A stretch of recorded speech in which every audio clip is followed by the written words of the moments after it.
Assalamualaikum warahmatullahi wabarakatuh. Waalaikumsalam warahmatullahi wabarakatuh.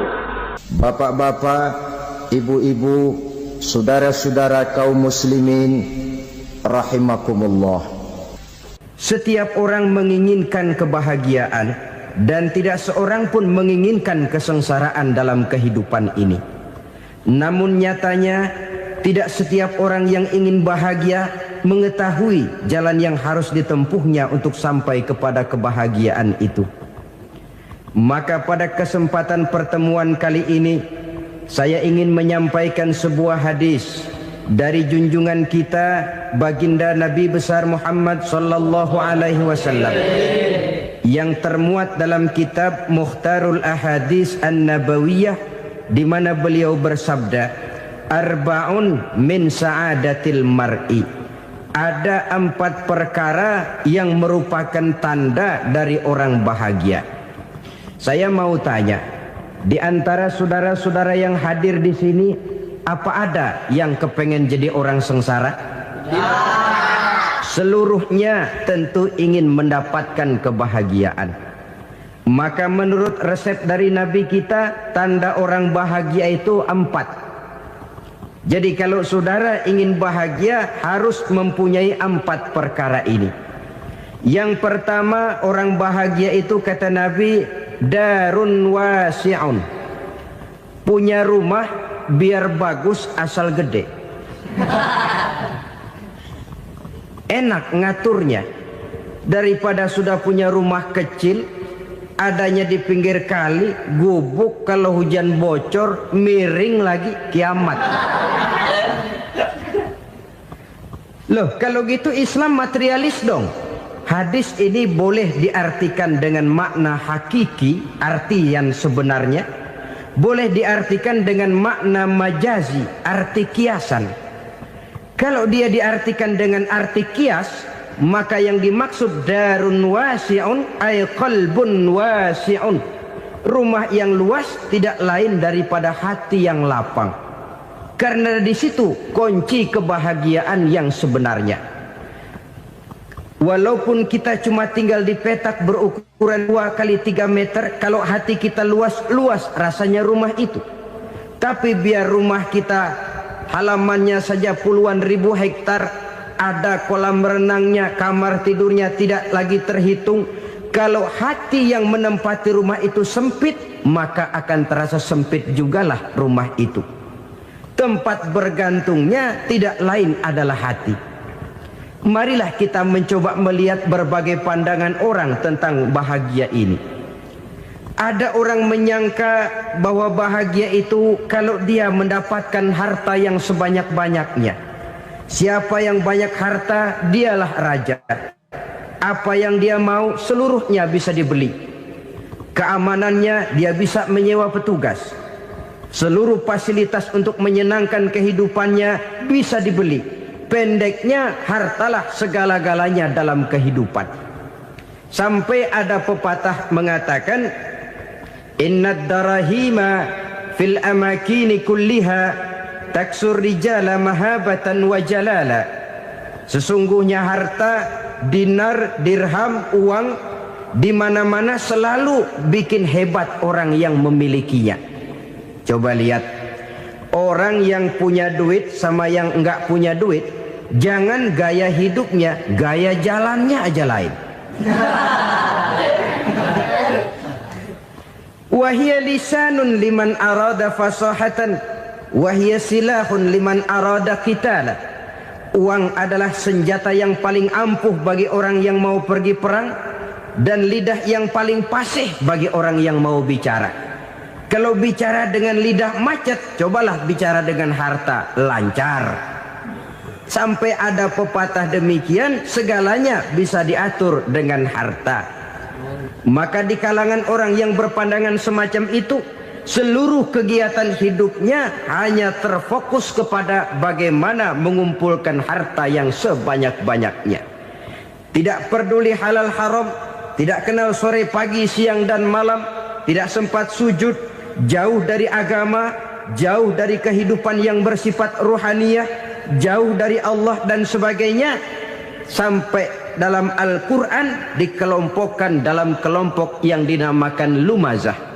Allazi jama'a malahu wa'addadah yahsabu anna malahu akhladah.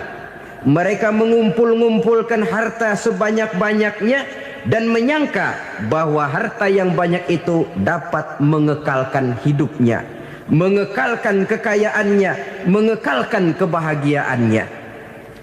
Saudara hadirin yang berbahagia, kalau pandangan hidup ini benar, artinya kalau harta memang merupakan satu-satunya hal yang dapat membuat orang bahagia, tentu di rumah mewah tidak akan pernah ada tangis derita. Tentu di satu tempat di mana fasilitas hidup serba menunjang tidak ada yang namanya penderitaan. Tapi suka dan duka, sedih dan gembira, senyum dan tawa adalah milik setiap orang, baik dia punya harta maupun dia tidak punya harta.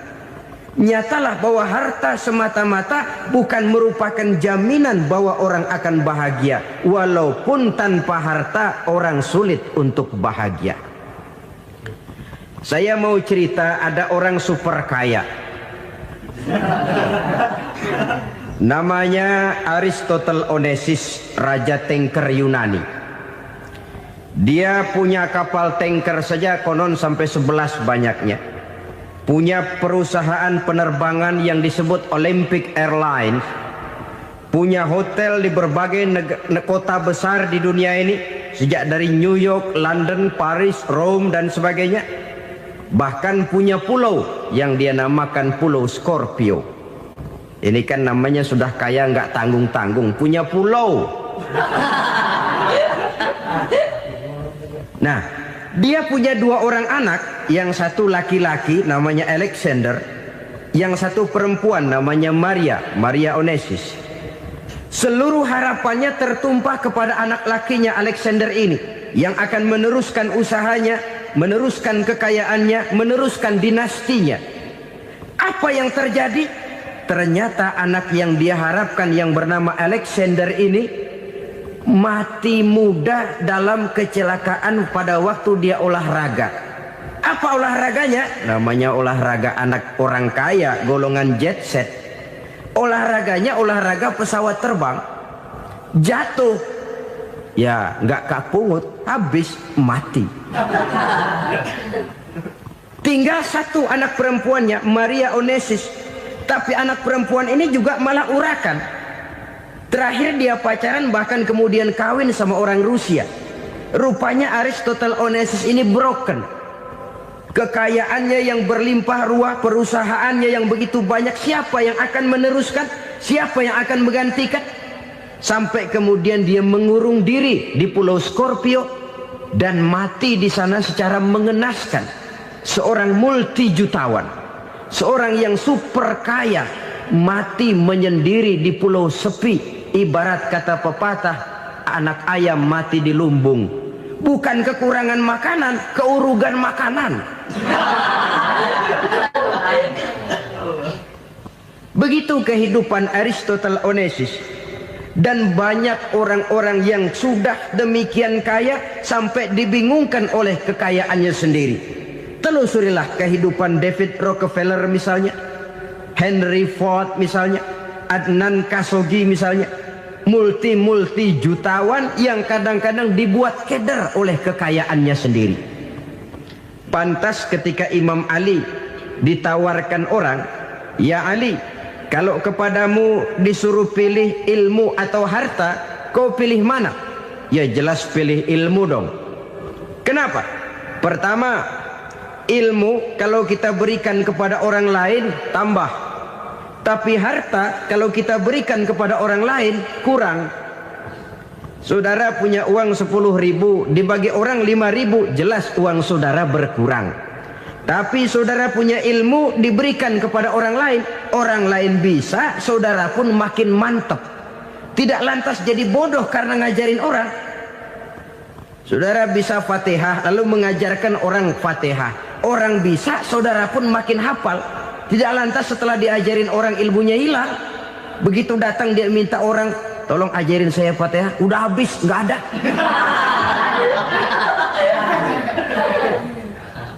Yang kedua kata Imam Ali, ilmu menjaga kita. Kalau harta kita yang harus jaga. Makin banyak ilmu makin terpelihara diri seharusnya. Tetapi makin banyak harta makin bingung kita jaganya. Sampai kadang-kadang kalau perlu seluruh keliling rumah dipasangi alarm. Belum cukup disewakan anjing besar-besar, pasang di depan pintu, awas anjing galak. Masih belum cukup juga, cari centeng tukang-tukang kepruk jaga rumah. Masih terasa belum aman, padahal rumahnya dikelilingi tembok besar. Di balik tembok ada pintu-pintunya tebal. Di balik pintu itu terbuka masuk kamar, kamar pun ada pintunya, pintunya pun kuat.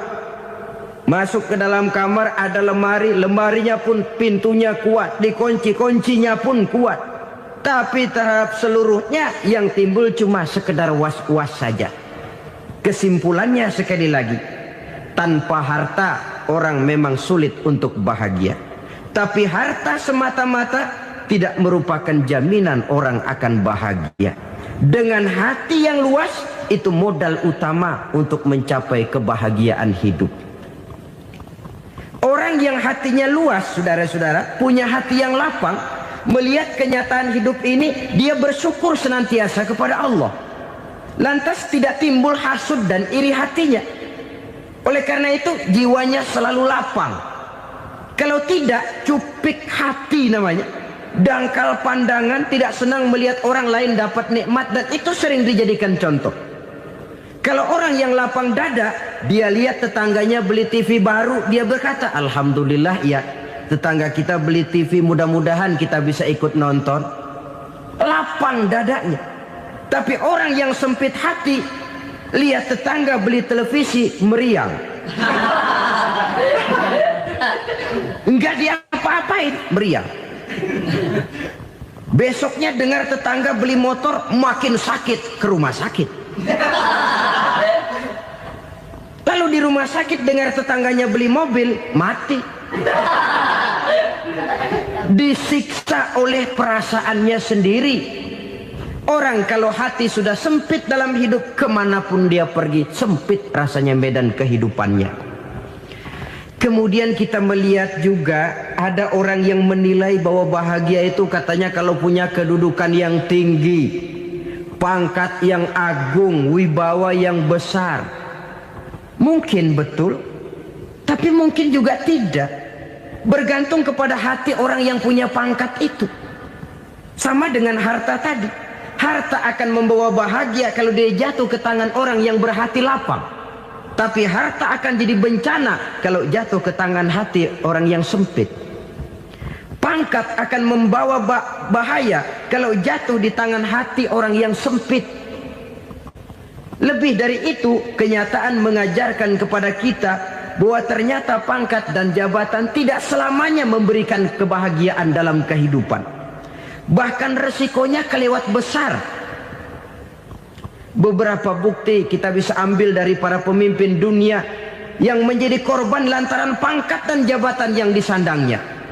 Saudara ingat Presiden Abraham Lincoln dan John Kennedy dari Amerika? Dibunuh orang.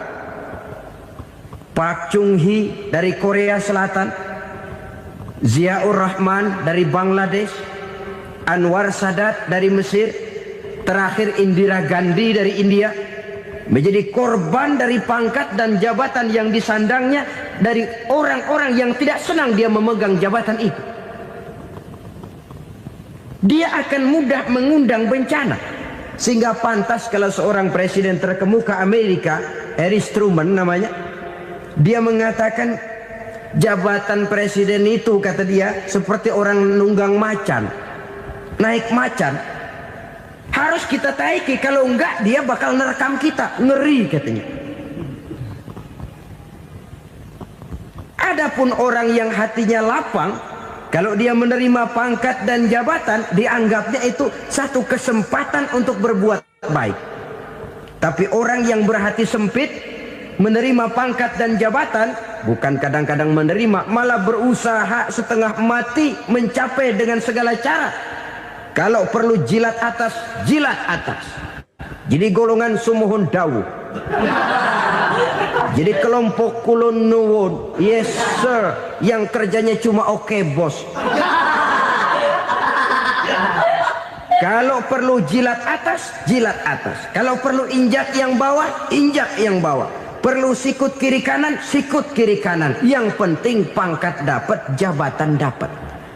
Orang yang semacam ini, kalau sudah mempunyai pangkat dan jabatan, biasanya dia tidak menganggap itu sebagai amanah, tidak menganggap sebagai kesempatan berbuat baik, tapi malah kesempatan untuk memperturutkan hawa nafsunya yang dilatar belakangi oleh kesempitan hatinya tadi.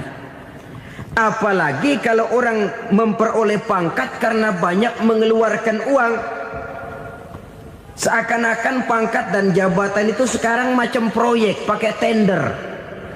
Siapa yang berani bayar segini naik, nggak berani minggir. Padahal logikanya, kalau orang mencapai satu jabatan karena banyak mengeluarkan uang, hampir bisa dipastikan bahwa setelah jabatan itu dia pegang, langkah pertama yang akan dilakukannya ialah berusaha bagaimana uang yang dia keluarkan supaya kembali. Ya paling kurang pulang modal dulu dong. Soal mikirin rakyat soal nanti, tapi ini modal harus pulang. Itu celakanya kalau orang memperoleh pangkat dan jabatan cuma karena banyak mengeluarkan uang. Jarang orang yang mempunyai keyakinan dan pandangan bahwa pangkat dan jabatan merupakan amanah. Jadi sekali lagi, pangkat dan jabatan mungkin saja membawa kebahagiaan kalau jatuh ke tangan orang yang berhati lapang. Tapi bisa jadi bencana kalau dia jatuh ke tangan orang yang mempunyai hati yang sempit. Dan lagi-lagi stresnya hati yang lapang. Lalu sebagian orang, saudara, ada yang berpandangan katanya bahagia itu kalau jadi orang terkenal, mempunyai popularitas, menjadi idola di kalangan remaja, di kalangan orang tua, di segala lapisan masyarakat. Padahal makin populer orang makin terikat dia. Ya kalau macam kita ini kan nggak punya nama, nggak populer, tengah malam buta mau nongkrong di warung Tegal aman. Tapi pangkat, jabatan, kedudukan, popularitas menyebabkan kita diikat dengan berbagai macam peraturan. Cuma mandi sama ke WC saja yang nggak dikawal.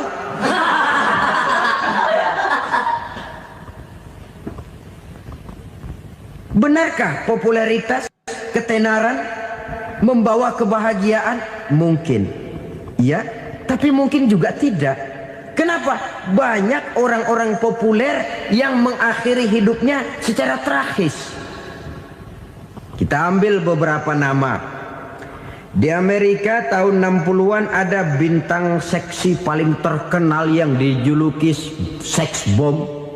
Bom seksi. Sampai sekarang jadi legenda, namanya Marilyn Monroe. Singkatan doublenya itu inisialnya MM, Marilyn Monroe. Terkenal, top, sampai dia mati tahun 62. Namanya sekarang masih saja dibicarakan orang. Kenapa dia bunuh diri? Tidak punya hartakah dia? Banyak. Kurang populerkah dia? Seluruh dunia mengenalnya. Sejak rakyat kecil sampai pejabat tinggi dia punya hubungan. Kenapa? Jenuh. Dia terlahir dalam keadaan yatim. Setelah itu tidak lama dia berangkat remaja, ibunya meninggal. Pindah dari wanita asuh ke wanita asuh sampai 12 orang ibu angkatnya. Dan kekecewaan yang paling parah, setiap laki-laki yang dekat dengannya hanya seperti kapal berlabuh. Datang dan pergi silih berganti. Padahal dia merindukan seseorang yang bisa melindungi hidupnya. Dia rindukan itu dan dia tidak pernah menemukan. Itu yang akhirnya menyebabkan dia minum pil tidur kelewat dosis, minum obat tidur kebanyakan, ya tidur terus sampai sekarang.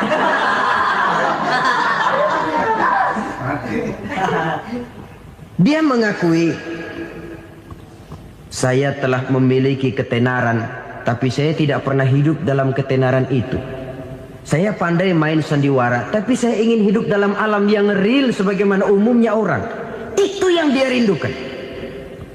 Menyusul jejak yang namanya Marilyn Monroe ini, Billie Holiday, saudara kenal tentu, di rumah sakit dirawat.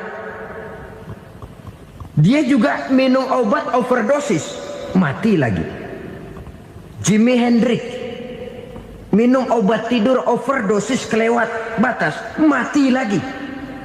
Lalu yang menghanyutkan diri di danau, Janis Joplin dan Brian Jones, ini orang-orang populer, orang-orang terkemuka yang mengakhiri hidup secara tragis, bukan karena tidak terkenal, mungkin karena sudah saking terkenalnya. Contoh paling belakangan, Bruce Lee. Wah, ini tukang-tukang kepruk tentu kenal siapa dia. Sampai sekarang pun tabir kematiannya masih merupakan misteri. Dan yang masih hidup juga menunjukkan gejala yang aneh. Michael Jackson, rumahnya di Beverly Hills itu dijaga sedemikian rupa, dan dia selalu curiga kepada setiap makanan harus steril, bersih dari segala macam kimia. Kemana dia pergi, itu tukang-tukang kepruk sudah selalu menjaga dan mengawal, dan dia seakan takut menunjukkan mukanya yang asli. Hingga kalau tampil ke tengah di luar show, dia kadang memakai pakaian yang tidak menunjukkan dia yang sebenarnya, takut dikenali orang. Ternyata popularitas sering jadi momok yang meracuni kehidupan manusia. Oleh karena itu, benarlah junjungan kita pada saat beliau mengajarkan orang akan bahagia kalau dia mempunyai hati yang lapang. Nah, sekarang masalahnya untuk mendapatkan hati yang lapang, caranya bagaimana? Kita kembali kepada konsep Quran. Allah mengajarkan, ala inna bi dzikrillahi tatmainnul qulub. Ketahuilah bahwa dengan banyak mengingat Allah, hati akan tenang, jiwa akan lapang. Dengan kata lain, dekat dengan agama, merasakan kehadiran Allah dekat dalam hidup, itu muara pertama untuk mencapai hati yang lapang. Ala inna bi dzikrillahi tatmainnul qulub. Jangan macam orang sekarang ingin mendapatkan ketenangan lalu tapak di puncak gunung, di gua-gua, di tempat sepi. Iyalah kalau nggak ada ular. Kalau tergigit ular berbisa, ketenangan belum, mati jelas itu. Islam positif untuk mendapatkan ketenangan. Ala inna bi dzikrillahi tatmainnul qulubi. Bahwa ketahuilah bahwa dengan banyak mengingat Allah, hati akan tenang, jiwa akan lapang, nuansa pikiran akan luas. Karena yang namanya bahagia ada dimanapun manusia berada. Di kampung ada bahagia, di kota ada bahagia, di ngarai, di lembah, di gunung, di hutan, di lautan, di angkasa luar, dimanapun bahagia itu ada kalau kita bermodalkan hati yang lapang ini. Dan hati akan lapang kalau kita dekat dengan agama. Dekat dengan harta buat sementara hati mungkin tenang, tapi ketenangan yang relatif dan temporer. Apalagi orang tiap kali tambah harta, tiap kali tambah rencana. Itu wajar. Mungkin sebelumnya saudara berpikir, kalau punya duit 5.000 enak nih. Begitu punya duit 5.000, aduh sayang kalau 10.000 aja. Tiap kali tambah harta, tiap kali lain rencana. Makin banyak rencana, makin menjauhkan kita dari yang namanya ketenangan. Padahal ketenangan merupakan unsur utama untuk mencapai bahagia. Dan ketenangan itu bermuara dalam hati manusia. Tengoklah kehidupan ini. Orang yang banyak harta dengan orang miskin, Berbedakah rasa sakit yang mereka tanggungkan? Rasanya tidak. Walaupun si kaya tidur di kasur empuk berselimutkan sutra mahal, sementara si miskin meringkuk di balai bambu yang keras dan kasar. Apabila maut datang, dia juga tidak pernah pilih bulu. Maut datang menjemput si kaya di singgasana keemasannya, dikelilingi oleh para pengasuh, dayang dan inang serta para pengawal. Dan maut pun datang menjemput si miskin papa sehingga ia tergelepar di tepian jalan. Kedua-duanya bernama mati. Kalau nyata bahwa sakit yang ditanggung si kaya tidak beda dengan sakit yang ditanggung si miskin, bukan harta semata yang membuat orang bahagia. Hati yang tenang, jiwa yang lapang penuh kedamaian karena banyak berzikir dan mengingat Allah, itu merupakan modal utama untuk mencapai sesuatu yang bernama bahagia.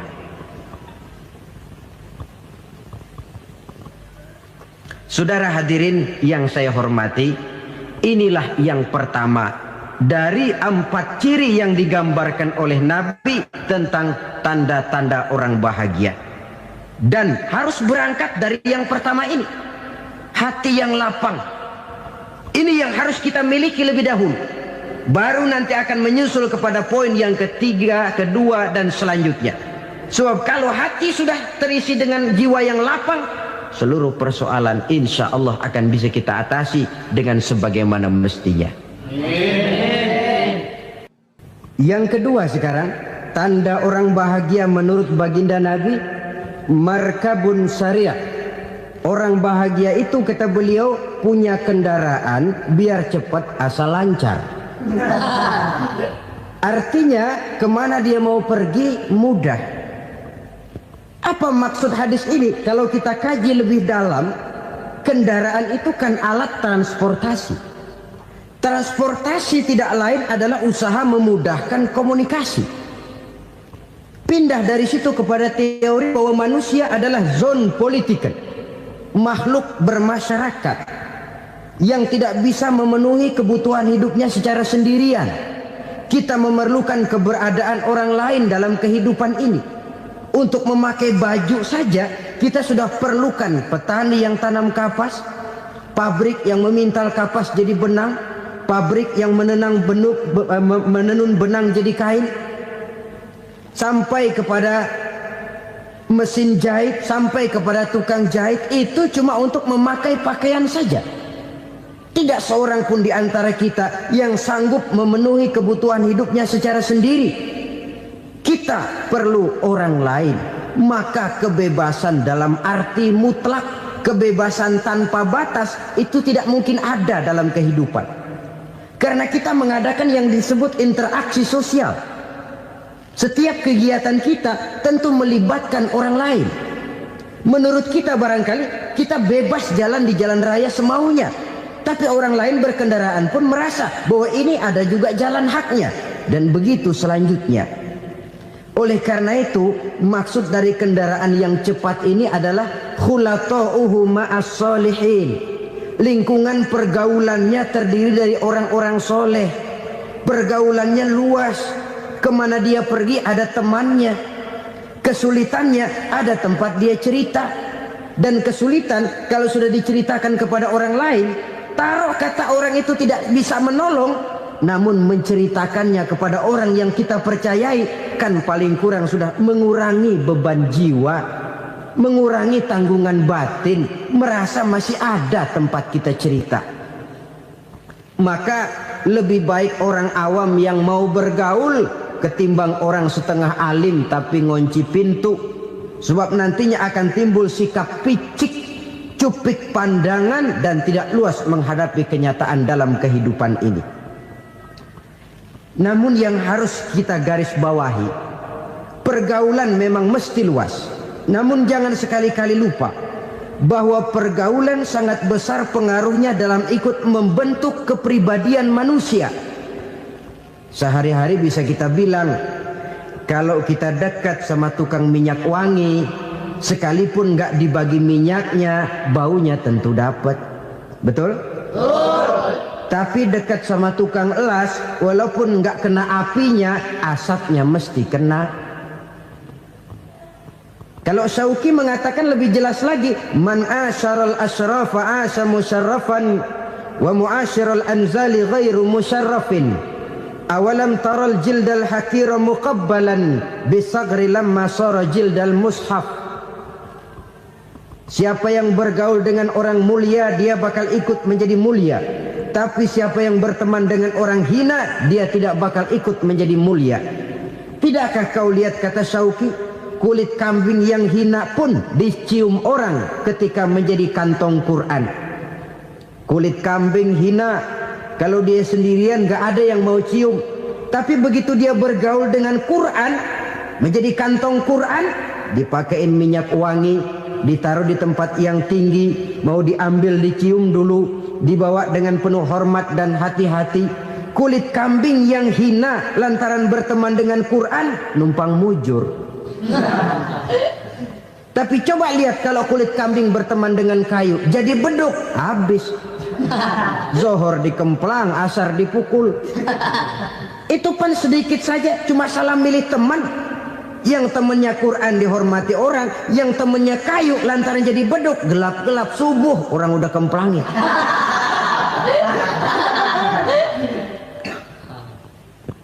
Maka terutama kepada adik-adik remaja yang masih mencari identitas diri, yang ibarat kaset masih kaset kosong, mudah diisi oleh apapun, pandai-pandailah memilih teman dalam bergaul. Karena banyak orang yang tadinya baik-baik, ketika terseret dalam pergaulan dengan orang yang tidak baik, kebaikannya menjadi lentur dan luntur.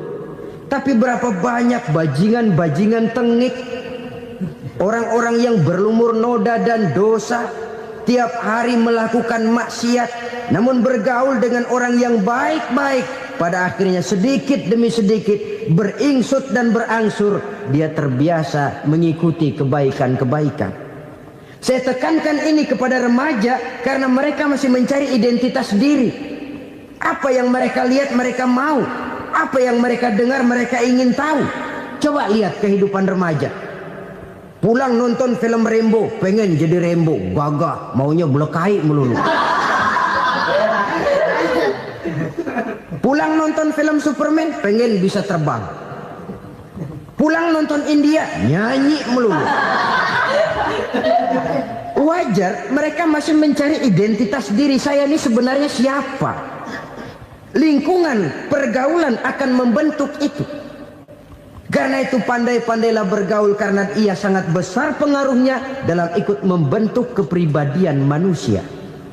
Apalagi sifat yang jelek lebih cepat menularnya ketimbang sifat yang baik.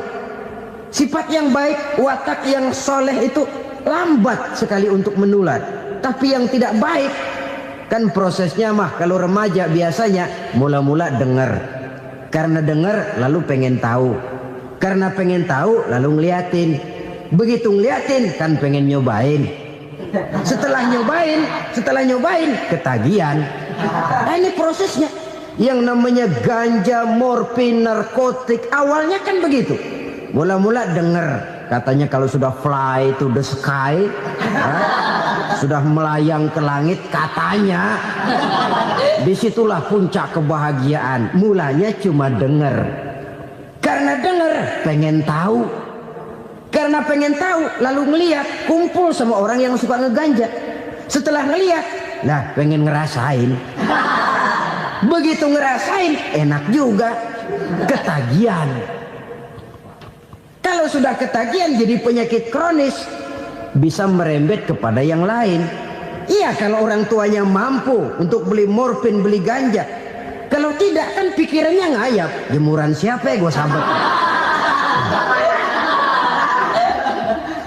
Timbullah perbuatan-perbuatan negatif yang bermula dari salah pergaulan. Apalagi buat adik-adik remaja yang tinggal di kota-kota besar, yang pengaruh budaya, pengaruh kesenian, pengaruh struktur kehidupan yang nampak makin individualistis, di mana persaingan tajam, tensi ekonomi tinggi, orang mudah mengalami stres. Pandai-pandailah dalam bergaul, sekali lagi, karena ia sangat besar pengaruhnya dalam ikut membentuk kepribadian manusia. Orang bahagia punya kendaraan yang cepat, artinya punya pergaulan yang luas, dan lingkungan pergaulannya terdiri dari orang-orang yang soleh. Kemana dia pergi, ada teman. Kesulitannya, ada tempat dia cerita. Tapi kalau sudah menyendiri, hidup sendiri, kesulitan dipikiri sendiri, bisa mati belum waktunya. Tidak ada tempat berbagi rasa, tidak ada tempat bercerita, tidak ada tempat mengurangi beban dalam kehidupan.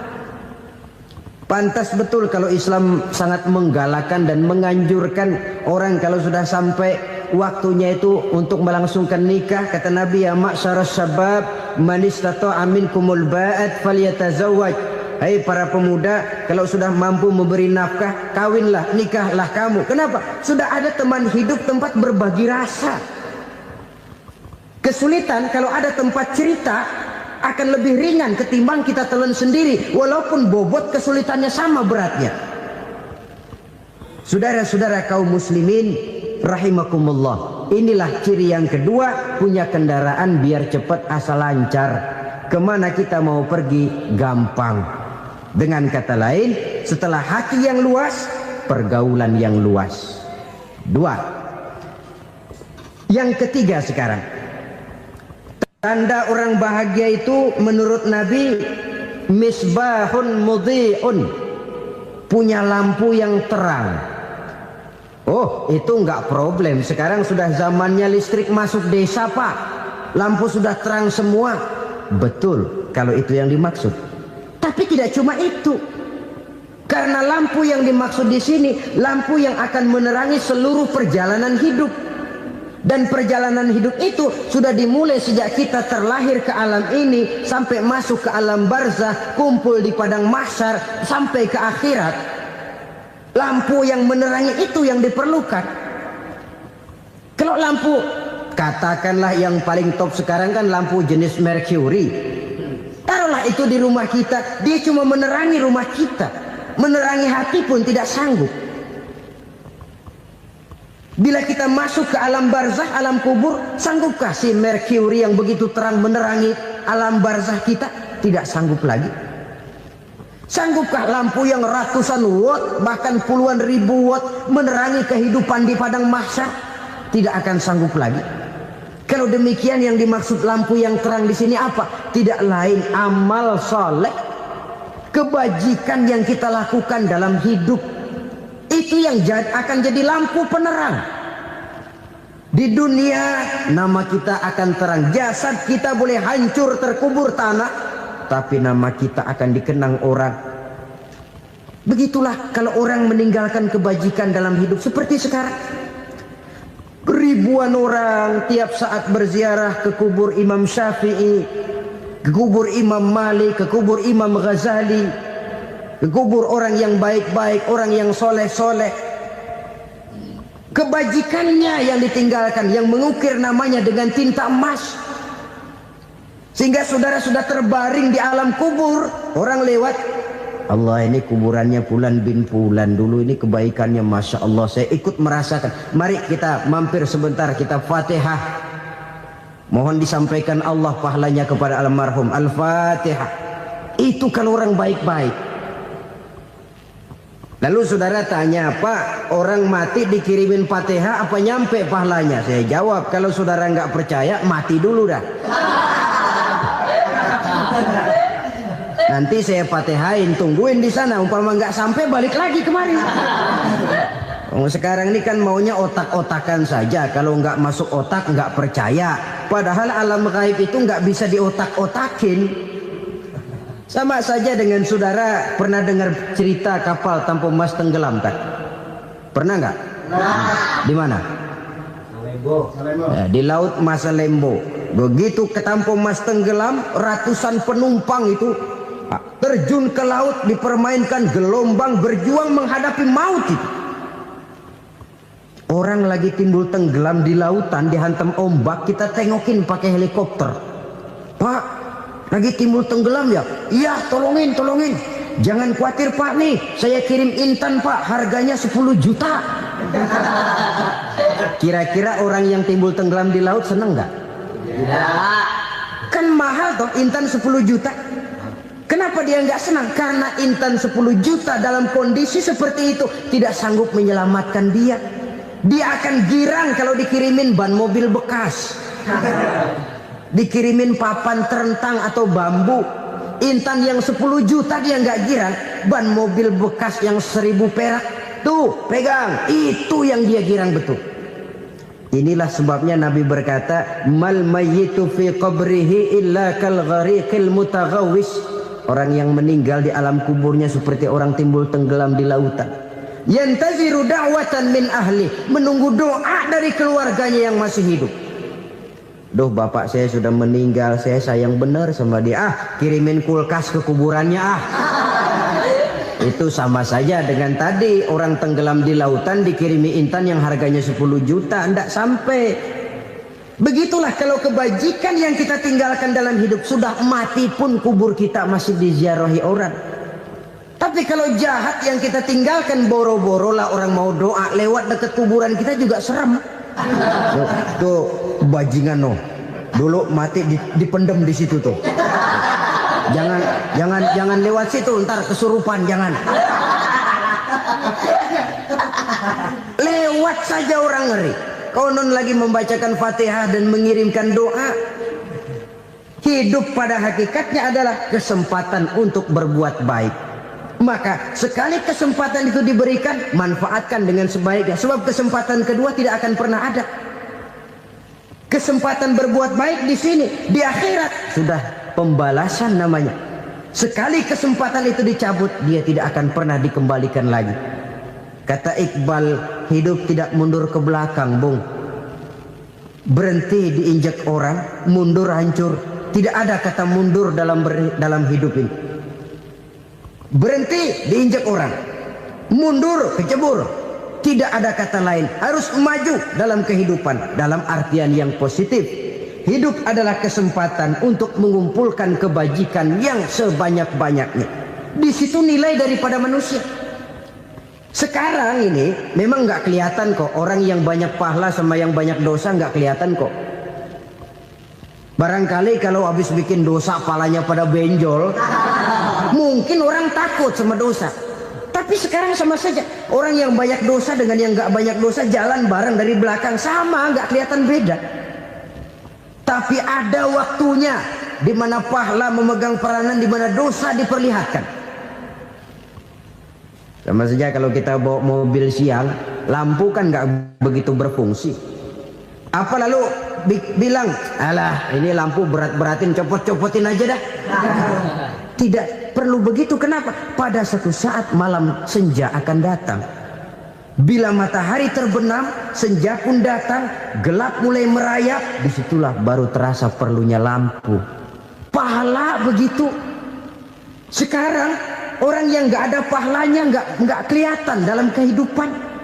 Tapi pada satu saat senja kehidupan akan datang. Ajal merenggut nyawa, malam merayap, dan hidup mulai diliputi kegelapan di alam barzakh. Dikala itu kalau nggak punya lampu, alangkah malangnya kita. Sebab amal yang baik, kata Nabi, di alam barzakh itu akan diciptakan menjadi perempuan yang cantik menemani kita. Amal yang jahat akan menjadi orang yang paling jelek nemenin kita. Udah di tempat gelap yang nemenin jelek.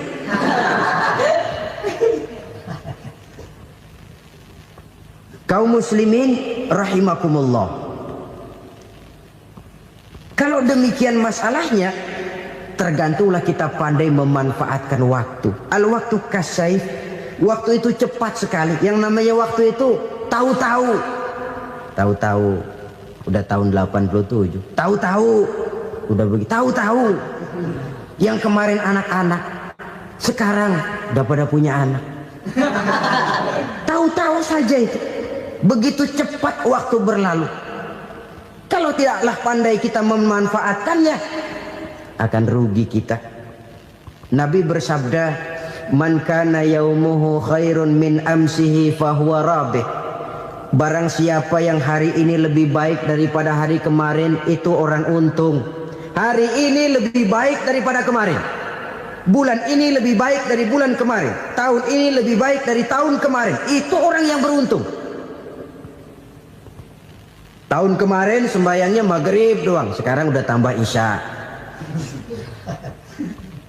Tahun kemarin cuman Idul Fitri aja ngancem bener, sekarang udah tambah Jumat, lalu tambah lagi maghrib, tambah lagi isya, dan selanjutnya. Hari ini lebih baik daripada kemarin, itu orang yang beruntung. Wa man kana yaumuhu mislu amsihi fahuwa khasir. Lalu barang siapa yang hari ini sama saja dengan hari kemarin, itu orang rugi. Hari ini sama dengan kemarin, rugi itu. Bulan ini begitu, bulan kemarin begitu, tahun ini begitu, tahun lalu juga begitu. Rugi itu orang. Rugi apa? Rugi umur. Umur tambah, amalan gak pernah tambah. Dan saya pikir lebih merupakan azab ketimbang nikmat kalau orang dikasih panjang umur cuma untuk numpuk dosa. Mending mana? Panjang umur banyak dosa sama pendek umur dikit dosa? Mending mana? Mending mana? Ya, paling mending tentu panjang umur banyak pahala. Tapi kalau tidak, sekali lagi, lebih merupakan azab ketimbang nikmat kalau orang diberikan panjang umur tapi cuma untuk sekedar menumpuk dosa. Kehilangan kesadaran bahwa dunia bukan terminal akhir dari satu perjalanan. Dia cuma halte di mana kita berhenti sebentar untuk menuju kepada terminal yang hakiki. Saudara-saudara kaum muslimin rahimakumullah, inilah lampu yang akan menerangi kehidupan. Amal yang kita lakukan di dalam kehidupan. Jadi yang dimaksud dengan lampu yang terang, kebajikan yang kita kerjakan dalam hidup. Nah, setiap orang di awal tadi saya bilang ingin bahagia. Bahagia itu kan hakikatnya kumpulan senang dan selamat. Senang, selamat. Apa bedanya? Senang tapi tidak selamat, nggak bahagia. Selamat tapi nggak senang, nggak bahagia orang. Contoh, kalau orang korupsi, duitnya banyak, senang dia, tapi keselamatannya. Ada tentara baris di samping rumahnya udah bingung, padahal tentara latihan. Tentara cuma latihan, dia bingung. Senang, tapi karena keselamatannya tidak terjamin, dia tidak bahagia. Sebaliknya pegawai negeri jujur benar cuma segaji-gajinya, selamat nggak korupsi tapi melarat, ya nggak bahagia juga, kurang senang. Kesenangan dan keselamatan untuk dunia saja, ya sekali lagi, kalau cuma sekedar untuk dunia saja bisa dibeli pakai uang, bisa dibeli pakai uang. Saudara ingin selamat bisa dibeli pakai uang, saudara ingin senang bisa dibeli dengan uang. Tapi setelah mati masuk ke alam barzah, habis kekuasaan uang. Nggak bisa lagi beli keselamatan pakai uang, tidak mungkin lagi membeli kesenangan dengan uang. Di situ pahala yang megang peranan. Makin banyak pahala, makin banyak saham untuk membeli kesenangan dan keselamatan, untuk memperoleh yang namanya bahagia. Dan jangan lupa loh, di alam barzah kita nggak sebentar, menunggu datangnya kiamat. Loh iya, kalau kita begitu dikuburin terus kiamat datang, untung. Tapi kalau masih harus 1000, 2000, puluhan ribu tahun yang akan datang, dalam satu penantian yang begitu lama, tanpa saham untuk memperoleh kebahagiaan, satu kemalangan yang tidak ada pernah putus-putusnya. Janganlah tergelincir oleh kebahagiaan sebentar yang menipu dengan mengorbankan kebahagiaan hakiki yang berjangka panjang. Apa artinya senyum sejenak kalau harus ditebus dengan tangis seumur hidup? Biarlah kita minum jamu, pahit memang, getir memang, tapi kan besok badan sehat. Daripada sekarang minum sirup, manis memang, enak memang, tapi bibir pada jontor besoknya. Sirawan, batuk, nggak karu-karuan. Banyak orang tertipu oleh kesenangan yang sebentar, Padahal laisa kullu ma yalma'u zahaban. Belum tentu semua yang berkilat itu emas. Belum tentu semua yang gemerlap itu intan. Karena itu marilah manfaatkan kesempatan yang diberikan Allah ini untuk mengumpulkan kebajikan yang sebanyak-banyaknya. Yang terakhir sekarang, yang keempat, tanda orang bahagia kata Nabi. Zaujatun salihah.